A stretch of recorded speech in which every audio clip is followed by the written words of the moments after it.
Tanur CI Vinod നമ്മോടൊപ്പം ചേരുകയാണ്. എന്താണ് സംഭവം, എന്താണ് ഉണ്ടായത്? ഈ കാര്യത്തിൽ കുറച്ച് കാര്യങ്ങൾ സംസാരിക്കാനുണ്ട്. വളരെ വ്യാജമായിട്ടുള്ള ഒരു ആരോപണമാണ് ഉന്നയിക്കപ്പെട്ടിട്ടുള്ളത്. ഇപ്പോൾ ഇന്ന് രാവിലെ ഈ ന്യൂസ് കണ്ടപ്പോഴാണ് എനിക്ക് ഇങ്ങനെ പഴയ ചില പരാതികളെക്കുറിച്ച് തന്നെ ഓർമ്മ വരുന്നത്. 2022 ഞാനിന്ന് പൊന്നാനി CI ആയിരിക്കുന്ന സമയത്ത് ഏകദേശം രാത്രി 7:30 ആകുമ്പോൾ ഒരു സ്ത്രീയെ ഓട്ടോറിക്ഷയിലുള്ള ഡ്രൈവർ നിങ്ങളൊന്ന് കൂടെ വരാമോ എന്ന് പറയുകയും അവരെ സ്ഥലത്തിൽ പിടിക്കുകയും എന്നൊക്കെ പറഞ്ഞിട്ട് ഒരു പരാതി വന്നിരുന്നു.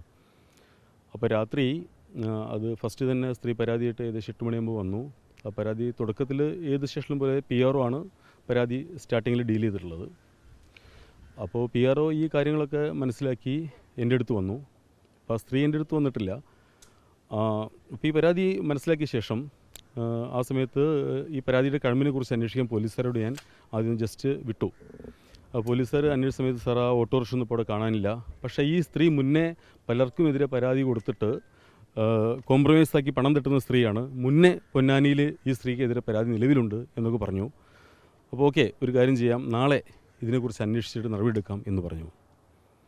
അപ്പോൾ അങ്ങനെ ഇരിക്കെ രാത്രി വളരെ വിശ്വസ്തനായ ഒരാൾ എന്നെ വിളിച്ചു പറഞ്ഞു, സാറ് ഈ സ്റ്റേഷനിൽ ശ്രദ്ധിക്കണം, ഒരു സ്ത്രീ പരാതിയായിട്ട് വരാറുണ്ട്. ഇവരുടെ ലക്ഷ്യം നാട്ടിലുള്ള പലരുമായിട്ട് മറ്റ് ബന്ധങ്ങളിൽ ഏർപ്പെടുകയും. വീടുമായി ബന്ധപ്പെട്ടൊരു പരാതിയായിട്ട് താങ്കളെ കാണാൻ വന്നില്ല? വീടുമായിട്ട് ബന്ധപ്പെട്ടുള്ള പരാതിയുമായിട്ടല്ല കാണാൻ വന്നിട്ടുള്ളത്. അപ്പോൾ വീടുമായ പരാതി അങ്ങനെ വിനോദ് സാറിന് ഒന്നും തന്നിട്ടില്ല? എൻ്റെ അടുത്ത് അങ്ങനത്തെ ഒരു പരാതി ലഭിച്ചിട്ടില്ല. വിനോദ് സാറ് വീട്ടിലേക്ക് പോയിട്ടുമില്ല? ഞാൻ ഇതുവരെ ആ സ്ത്രീയുടെ എൻ്റെ ടവർ ലൊക്കേഷനിലെടുത്ത് പരിശോധിച്ചാണ്. ഒരിക്കൽ പോലും പൊന്നാനി സ്റ്റേഷൻ്റെ ഫ്രണ്ടിൽ പരാതി റൂമിൽ വെച്ചല്ലാതെ ഞാൻ അവരെ കണ്ടിട്ടില്ല. എൻ്റെ എല്ലാ കോൾ ഡീറ്റെയിൽസ് എടുത്ത് അതിൻ്റെ ശേഷം എല്ലാവരും പരിശോധിച്ചാണ്. ഒരു കോളോ വാട്സപ്പ് കോളോ അങ്ങനെ യാതൊരുവിധ സമ്പർക്കം എനിക്ക് ആ വീട്ടിലേക്ക് പോയിട്ടില്ല. ഞാൻ ആ സ്ത്രീ വീടേ അറിയില്ല. എനിക്ക് ഒരു CI നിലയ്ക്ക് ഞാൻ എന്തിനാ വീട്ടിൽ പോകേണ്ട ആവശ്യം? എനിക്ക് എൻ്റെ കീഴിൽ ഉദ്യോഗസ്ഥന്മാരില്ലേ, അവരയച്ച തുടക്കത്തിൽ പരാതി മനസ്സിലാക്കാൻ. അപ്പോൾ അങ്ങനെ ഈ പരാതിയിൽ ഇത് സംഭവിച്ച കാര്യങ്ങൾ മനസ്സിലാക്കണം. അപ്പം അന്നത്തെ SI ഉണ്ടായിരുന്നു. SIയുടെ പേര് കൃഷ്ണലാൽ എന്നാണ്. അപ്പോൾ ഇദ്ദേഹത്തിൻ്റെ വീട്ടിൽ മറ്റേ അടുക്കള ജോലി ഈ സ്ത്രീയാണ് ചെയ്യുന്നത് എന്ന് പലരും എന്നെ വിളിച്ചു പറഞ്ഞു.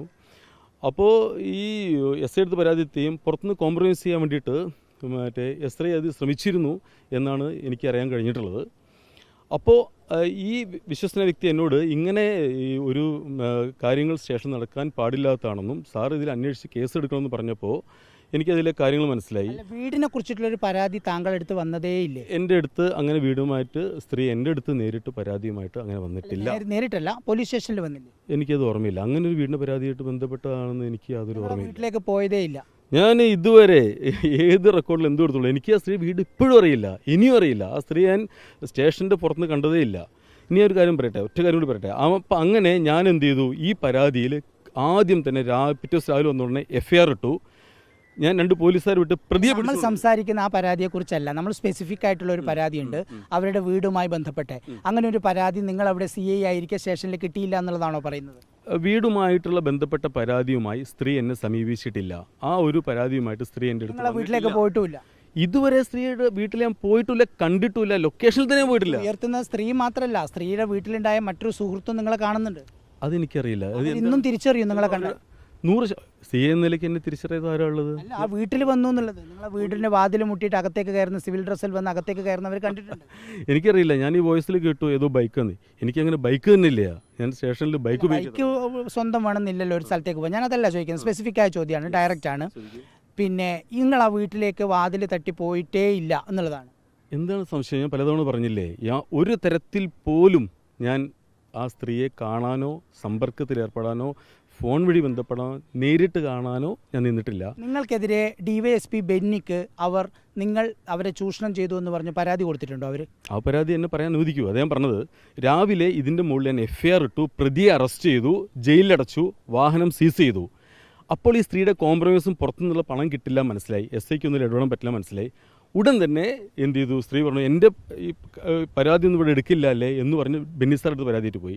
ബെന്നി സാർ ഉടൻ തന്നെ, ബെന്നി സാർ ഏറ്റവും ഇൻറ്റഗ്രിറ്റി ഉള്ള കേരള പോലീസ് ഉദ്യോഗസ്ഥനാണെന്ന് എല്ലാവർക്കും അത് നമുക്ക് സംസാരിക്കാം. ഞാൻ പറയുന്നതല്ല, എൻ്റെ ചോദ്യം ഒരു മിനിറ്റ്, എൻ്റെ ചോദ്യം സ്പെസിഫിക് ആണ്. അതായത് നിങ്ങൾ ആ വീട്ടിലേക്ക് പോയി അവരെ ദ്രോഹിച്ചു എന്ന് പറഞ്ഞൊരു പരാതി DYSP VV ബെന്നിയുടെ മുന്നിൽ വന്നിട്ടില്ല എന്നുള്ളതാണോ പറയുന്നത്? ഞാൻ പറയട്ടെ, ഒരു മിനിറ്റ്, എനിക്കും സ്പെസിഫൈ പറയാൻ അവകാശമുണ്ടല്ലോ. ഞാൻ പറയട്ടെ, അതായത് ബെന്നി സാർ അടുത്ത് അവർ പോയിട്ടുള്ള പരാതി എന്താണ് പറഞ്ഞത് ബെന്നി സാറിനല്ലേ അറിയുള്ളൂ.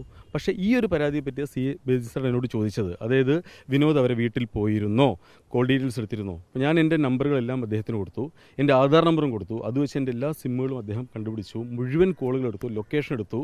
ഒരിക്കൽ പോലും ഞാൻ ആ സ്ത്രീയെ കണ്ടിട്ടില്ല എന്നും മുമ്പ് സ്ത്രീ പലർക്കും എതിരെ പരാതി നൽകിയിട്ട് പണം അതിലേക്കല്ല, നമുക്ക് സ്പെസിഫിക് ആയി ഇതിലേക്ക് വരാം. നിങ്ങൾ പറ്റതിലേക്ക് പോലെ, അതായത് നിങ്ങൾ അവരെ കണ്ടിട്ടില്ല എന്ന് തന്നെയാണോ നിങ്ങൾ ഉറച്ചു പറയുന്നത്? എത്ര പ്രാവശ്യം നിങ്ങൾ എങ്ങനെയാണ് മറ്റൊരു സ്ത്രീ കൂടി പറയുന്നു അവിടെ CI ആയ വിനോദ് ഇവിടെ വന്ന് വളരെ മോശമായി പെരുമാറി, തിരിച്ചു പോകുന്ന സമയത്ത് നിങ്ങളെ വാൺ ചെയ്തു, ഇങ്ങനെ ചെയ്യരുതെന്ന് പറഞ്ഞ് വാൺ ചെയ്തു എന്ന് പറയുന്നു.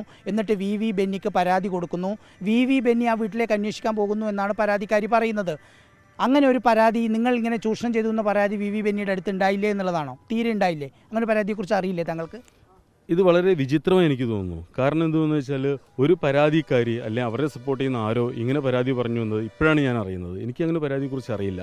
കൂടാതെ VV ബെന്നി സാർ ഈ കാര്യങ്ങളെക്കുറിച്ചെല്ലാം എന്നോട് ചോദിച്ചിരുന്നു. എങ്ങനെയാണ് 2 വനിതാ പോലീസ് ഉദ്യോഗസ്ഥർ അവിടെ പോയിട്ട് ഇവരുടെ മൊഴി രേഖപ്പെടുത്തുന്ന ഇവരുടെ 2 പേരുടെയും? ആ സംഭവത്തെക്കുറിച്ച് എനിക്കറിയില്ല. വനിതാ പോലീസുകാരെ ഞാൻ അവരെ വീട്ടിൽ ചെല്ലാനായിട്ട് ഞാൻ വിട്ടിട്ടില്ല, എനിക്കറിയില്ല. നിങ്ങൾ വിട്ടുന്നല്ല, DYSP ബെന്നി വിട്ടു എന്നാണ്. എനിക്ക് അറിയില്ലല്ലോ ബെന്നി സാർ എങ്ങനെ അന്വേഷിച്ചുള്ള. അങ്ങനെ ചൂഷണം ചെയ്തു എന്ന് പറയുന്ന ഒരു പരാതി DYSP ബെന്നിയുടെ അടുത്ത് കിട്ടിയിട്ടുണ്ടെങ്കിൽ സ്വാഭാവികമായിട്ട് നിങ്ങൾ അറിയേണ്ടതാണ്. കാരണം വെച്ചാൽ അവർ പറയുന്നത് നിങ്ങൾക്ക് വേണ്ടി ചൂഷണം ചെയ്തു എന്നുള്ളോ? നിങ്ങൾ ചൂഷണം ചെയ്തു. ആ ബെന്നി സാർ എന്നോട് ചോദിച്ചു കൃത്യമായിട്ട്. ഞാൻ പറഞ്ഞു സാർ ചെയ്തിരുന്നു. ഒരിക്കലുമില്ല. അല്ല, ചൂഷണം ചെയ്തിരുന്നോ എന്ന് ചോദിച്ചു. എന്നോട് ചോദിച്ചു വിനോദ് ആ വീട്ടിൽ പോയിരുന്നോ. അതിന്റെ അർത്ഥം അങ്ങനെ ഒരു പരാതി ബെന്നിക്ക് കിട്ടിയിരുന്നു എന്നുള്ളതാണ്. അല്ല, സാറിന് കിട്ടിയിട്ടുണ്ടാവാം. സാറ് ഒരു മേലുദ്യോഗസ്ഥ ഒരിക്കലും തനിക്ക് എന്ത് പരാതി ലഭിച്ചു എന്ന് കീഴുദ്യോഗസ്ഥനോട് പറയേണ്ട ആവശ്യമില്ല, അന്വേഷിക്കുകയുള്ളൂ. കൃത്യമായി അദ്ദേഹം അന്വേഷിച്ചു. അദ്ദേഹം പറഞ്ഞു വിനോദ് അവിടെ പോയിട്ടില്ല, കണ്ടിട്ടില്ല എന്ന് എനിക്ക് അന്വേഷണത്തിൽ മനസ്സിലായി എന്ന് പറഞ്ഞ് റിപ്പോർട്ട് ബഹുമാനപ്പെട്ട അന്നത്തെ ജില്ലാ പോലീസ് മേധാവി സുജിദാസ് സാറിന് കൈമാറി. സുജിദാസ് സാറ് അത് റിപ്പോർട്ട് ക്ലോസ് ചെയ്യാൻ നിൽക്കുമ്പോൾ ഈ സ്ത്രീ മറ്റൊരു പരാതിയുമായി സുജിദാസ് സാറെ നേരിട്ട് കണ്ടപ്പോൾ സുജിദാസ് സാറ് അന്വേഷണം സ്പെഷ്യൽ മാനേജർ DSP ഏൽപ്പിച്ചു. അന്നത്തെ സ്പെഷ്യൽ ബ്രാഞ്ച് DYSP ബിജു സാറെന്ന് തോന്നുന്നു, അദ്ദേഹം ഇതിനെക്കുറിച്ച് സെപ്പറേറ്റ് അന്വേഷിച്ചു. ഇതെല്ലാം വ്യാജമാണെന്ന് കണ്ടെത്തി. ഈ സ്ത്രീ മുമ്പും ഇതേപോലെ കള്ളപ്പരാതി കൊടുത്തെന്ന് മനസ്സിലാക്കി. അങ്ങനെ ആ പരാതി അദ്ദേഹം തെറ്റാണെന്ന് മനസ്സിലാക്കി ക്ലോസ് ചെയ്യാണ് ചെയ്തിട്ടുള്ളത്. ഇത് തീർച്ചയായിട്ടും ഇതിനെ മോശമായ രീതിയിൽ പ്രചരിപ്പിച്ച് അവരെ കുടുംബത്തെ നശിപ്പിക്കുന്ന ഈ പ്രവണതയിൽ നിന്ന് മാധ്യമങ്ങൾ പിന്തിരിഞ്ഞേ പറ്റൂ. ഇപ്പോൾ മാധ്യമങ്ങളെ പിന്തിരിപ്പിക്കാനല്ല, അത് നമുക്ക് പിന്തിരിയാം. ഞാൻ പറയുന്നത് നിങ്ങളുടെ ക്ലാരിറ്റിയോടുള്ള മറുപടിയാണ്. ഒറ്റ മിനിറ്റ് DYSP ചെയ്യാൻ പാടുണ്ടോ? ഇല്ല, ചെയ്യാൻ പാടില്ല. DYSP അത് ഭയങ്കര തെറ്റാണ്. ആ തെറ്റിനെ കുറിച്ച് ഞാൻ പറയുന്നത്, DYSP ബെന്നിക്ക് ചൂഷണം ചെയ്തു എന്നൊരു പരാതി കിട്ടിയിട്ടുണ്ട്. ആ പരാതിയെക്കുറിച്ച് DYSP ബെന്നി നിങ്ങൾ മൊഴിയെടുത്തിരുന്നു? DYSP ബെന്നി സാറ് ഈ കാര്യത്തെക്കുറിച്ച് വിശദമായി തന്നെ എന്നോട് ചോദിച്ചിരുന്നു. അദ്ദേഹം പൊന്നാനി സ്റ്റേഷനിൽ നേരിട്ട് വന്നിട്ടാണ് എന്നോട് ചോദിച്ചത്. അപ്പോൾ ഞാൻ എൻ്റെ എല്ലാ കാര്യങ്ങളും കൃത്യമായി ഫാക്റ്റുകൾ നിരത്തി. അദ്ദേഹം അതെല്ലാം ശാസ്ത്രീയമായി അനലൈസ് ചെയ്തു. എന്നിട്ട് ഈ സ്ത്രീയുടെ മറ്റ് കാര്യങ്ങളും അനലൈസ് ചെയ്തിട്ട് മോശമാണെന്ന് മനസ്സിലാക്കിയിട്ട് ഇത് സംഭവം വ്യാജ പരാതി മനസ്സിലാക്കി ആ പരാതി അദ്ദേഹം ക്ലോസ് ചെയ്ത് റിപ്പോർട്ട് SP കൊടുക്കുകയാണ് ചെയ്തതെന്നാണ് എനിക്ക് മനസ്സിലാകുന്നത്. ആ പരാതിയിൽ FIR ഇട്ടിരുന്നോ? ആ പരാതിയിൽ FIR ഇട്ടിരുന്നു? ഈ സ്ത്രീയുടെ പരാതിയിലാണ് ഞാൻ FIR ഇട്ടുള്ളത്. അല്ല, സ്ത്രീയുടെ പരാതിയിലല്ല. VV ബെന്നിക്ക് നിങ്ങൾ ചൂഷണം ചെയ്തു എന്ന പരാതിയിൽ VV ബെന്നി നിർദ്ദേശം നൽകിയ അനുസരിച്ച് FIR പറ്റി എനിക്കറിയില്ല. കാരണം മേലുദ്യോഗസ്ഥന് ഇത് ചെയ്തു എന്നുള്ള 376 എന്ന് പറഞ്ഞാൽ കോഗ്നിസിബിൾ ഒഫൻസ് ആണല്ലോ. സ്വാഭാവികമായിട്ട് FIR വേണതാണല്ലോ. FIR ഇട്ടതിന് ശേഷമല്ലേ അന്വേഷണം തുടങ്ങാം. ഞാൻ പറയട്ടെ, അങ്ങനെ ഒരു പരാതി അദ്ദേഹത്തിന് ലഭിച്ചായിട്ട് അദ്ദേഹം എന്ത് വെച്ചാൽ എന്നോട് ചോദിച്ച് കാര്യങ്ങൾ മനസ്സിലാക്കിയാണ് ചെയ്തിട്ടുള്ളത്. പിന്നീട് FIR ഇട്ട് അന്വേഷിച്ചു എന്ന് എനിക്ക് അതിനെപ്പറ്റി അറിയില്ല. എന്നോട് ചോദിച്ചിട്ട് ഇപ്പോഴാണ് ഞാൻ ഇതിനെപ്പറ്റി അറിയുന്നത്. 376 എന്ന് പറഞ്ഞാൽ കോഗ്നിസിബിൾ ഒഫൻസ് ആണല്ലോ. സ്വാഭാവികമായിട്ട് FIR ഇടേണ്ടതല്ലേ. എന്നാൽ മാത്രമല്ല ബെന്നി സാറോട് ചോദിക്കേണ്ടത്, എനിക്കല്ലല്ലോ പരാതി ലഭിച്ചത്. എനിക്ക് കിട്ടിയ പരാതിയിൽ ഞാൻ ഈ സ്ത്രീയുടെ പരാതി പ്രകാരം അയാൾക്കെതിരെ കേസെടുത്തു, ജയിലിലിട്ടു. എനിക്കറിയാം. ഈ പരാതിയിൽ മേലുദ്യോഗസ്ഥന് കിട്ടിയ പരാതി എന്ത് ചെയ്തു എന്ന് എനിക്ക് എന്ത് പറയാൻ പറ്റും? പക്ഷെ ഒരു കാര്യങ്ങൾ മനസ്സിലാക്കണം, നമ്മളെല്ലാവരും മനുഷ്യന്മാരാണ്. തെറ്റായ കാര്യങ്ങൾ അന്വേഷിച്ച് മാത്രം ചാനലിൽ കൊടുക്കുക. ഉദ്യോഗസ്ഥന്മാരെ ഒരു സംസ്ഥാനത്തിന് മുഴുവൻ നല്ല രീതിയിൽ പോകുന്ന പോലീസ് ഉദ്യോഗസ്ഥനെ മോശമാക്കുന്ന പ്രവണത മാധ്യമങ്ങൾ മോശമാക്കാനല്ല അതാണല്ലോ ചെയ്യുന്നത്. കണ്ടാൽ മനസ്സിലായല്ലോ, നിങ്ങൾ ചെയ്യുന്നത് എന്താണെന്നുള്ള മനസ്സിലായല്ലോ. കൃത്യമായി ഇതിനെതിരെ സിവിൽ നടപടിക്രമത്തിലും ക്രിമിനൽ നടപടിക്രമത്തിലും മേലുദ്യോഗസ്ഥനോട് സംസാരിച്ച് ഞങ്ങളുടെ അസോസിയേഷനുമായി സംബന്ധിച്ചും എന്തൊക്കെ ചെയ്യാൻ പറ്റും അതെല്ലാം ഞങ്ങൾ ചെയ്തിരിക്കും.